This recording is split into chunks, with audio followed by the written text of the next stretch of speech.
يرجع إليك، ما مضى فات، والمؤمل غيب، ولك الساعة التي أنت فيها.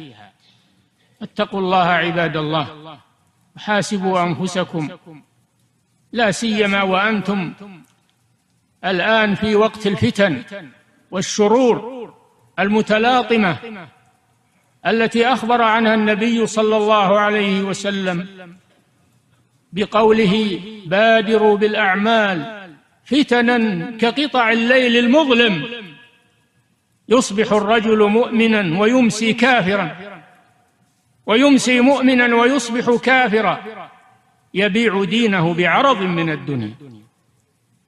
فلنتق الله يا عباد الله، ولا ننشغل بدنيانا أو بلهونا ولعبنا عن آخرتنا، فإن الدنيا فانية والآخرة باقية.